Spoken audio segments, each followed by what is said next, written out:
Do all children deserve parents? Yes. Hello, good afternoon. I'm here to speak upon the necessity of expanding the incarcerated's parenting roles. Picture with me, if you will, an image of the 1.7 million minor children who have an incarcerated parent. This number represents 2.3% of America's total population of children under the age of 18. There's an astonishing racial disparity connected to this issue as well. Out of 1.5 million children who have a father incarcerated, 48% of these fathers are black. And these same black children have been projected to be 7.5 times more likely to reach incarceration, while their white peers' projection is 0.9 times. Still, it is all of our children who are the silent victims of incarceration.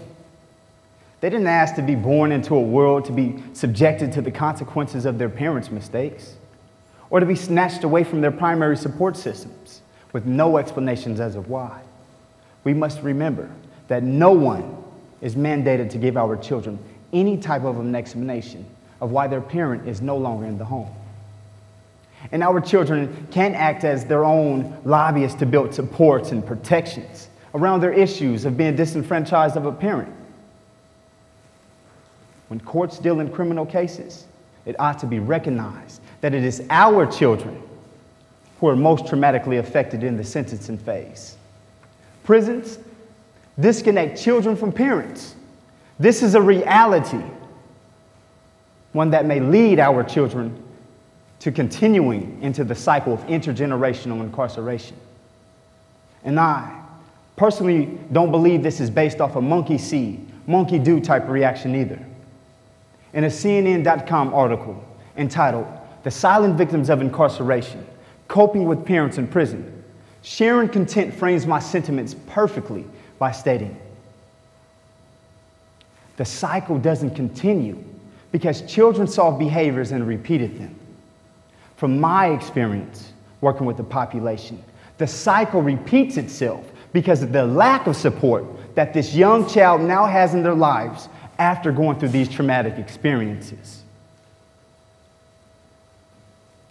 It is unfair that it is our children who have been pegged the future of prisons, yet they've been projected to be 7 times more likely to reach incarceration when held next to their classmates who don't have an incarcerated parent.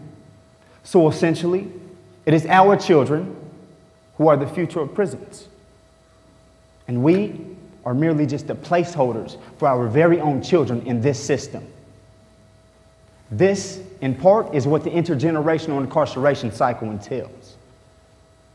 Now, coming from a background of having a father who was incarcerated, and shortly thereafter, a mother who was incarcerated, was I then 14 times more likely to reach this fate?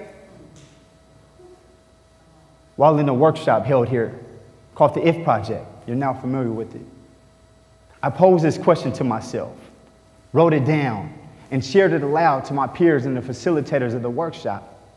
Tears began to fall down my face. I'd prior to this never cried before, not as a teen and let alone as an adult. But it just came out though, which shocked me. My inner child who hungered for the embrace of my parents, lost to the system, had begun to resurface after being suppressed for so long. So I abruptly stopped reading, left the class, but returned later to finish reading, to conquer the demons, as a friend suggested. Upon my returning, the facilitator, she asked, "Brandon, what are you feeling right now?" She didn't give me any time to regain my bearings. She just pressed, "Brandon, what are you feeling right now, in this moment?" Initially, I wanted to verbally lash out at her in anger and tell her, "It's none of your business how I feel. You don't know me. Leave me alone."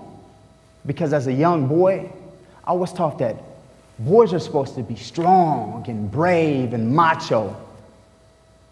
So I hid behind the macho feelings of anger. Anger is what fueled much of my behaviors throughout life. But as an adult, I learned that anger is a secondary emotion. It's a secondary emotion. one that follows after a primary emotion such as sadness or fear. So with this knowledge in hand and good conscience, I couldn't continue to hide behind the walls of anger. I had to admit to Amber, the facilitator, and my peers, sadness is what I feel. I'm sad. It's unfair for any child to have to feel on a consistent and often constant basis how I felt in this moment. The pain, the despair, disgrace, abandonment, neglect, ashamed, and at fault. Contrary to anyone's beliefs, especially those who haven't walked a day in our shoes, this is how children feel when they're disconnected from their parents due to incarceration. I remember my great aunt screaming from the threshold of our home, "Brandon, your mother's on the phone," after advising me to climb down from that tree and don't jump. Of course, against her wishes, I jumped out of the tree like the Ninja Turtle that I thought that I was, did a couple karate chops, a few army action rolls before running past her, hearing her silent prayer of, "God, please don't let this little rough boy kill himself before his mom gets home." My mother's greetings were always similar, somewhat to the effect of, "Hey, how's my baby doing? Are you behaving yourself?" I'd always respond with, "No, but I'm trying to."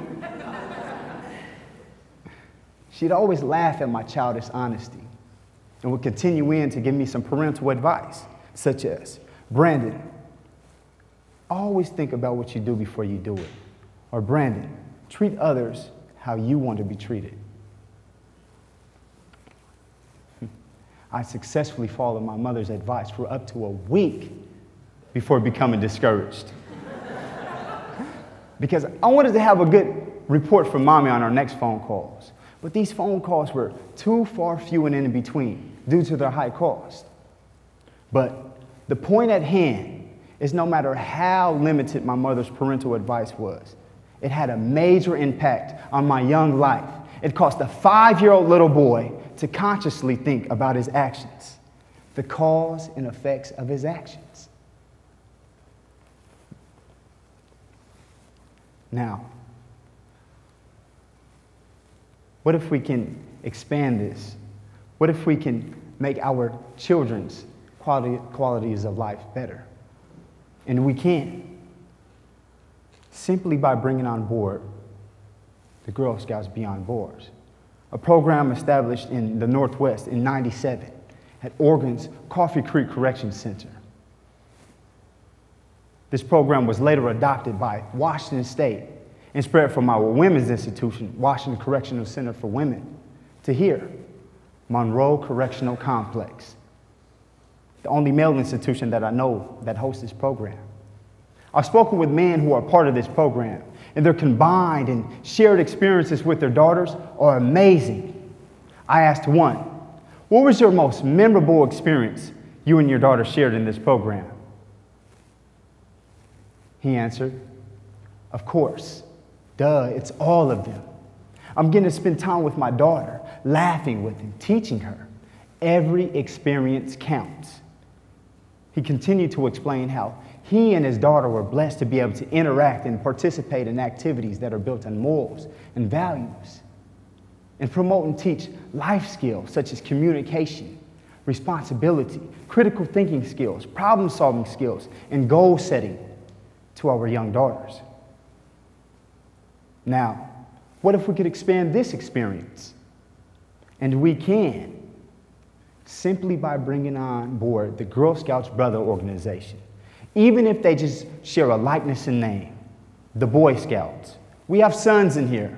I have a son, 7-year-old little boy named Little Brandon. We have the pieces to the puzzle, people. Let's just start putting them into place. Another piece to this puzzle would be teacher, inmate parent conferences, TIP conferences, which would bring all parties together in a collaborative effort. Bring together the most influential adults children have in their lives, Teachers and parents is what will create synergy around our children to push them to academic success. Hence, further away from this ill fate of incarceration. These TIP conferences will allow us to see where our children are at performance-wise. It will give us an idea of where they need to be and will allow us to plan around how we're going to get them there and together. It's been stated that young people who have lost a parent to military deployment or death or even divorce, society has a level of compassion and understanding for that. But for a child who has lost a parent to incarceration, that same level of empathy doesn't exist. Why doesn't that same level of empathy exist? How can innocent children be made into pariahs of society? I don't get it. I'll leave you with this, though. How can we, inmate parents, DOC administration, public and private school officials, government officials, and the community work to surround ourselves around this issue of expanding parenting to the incarcerated to show our children that they have worth and they do deserve a parent? I'd like to remind you of one thing, that even the best of ideas, the strongest of ideas, are worthless if there's no push of action behind them. So give a little push. Thank you.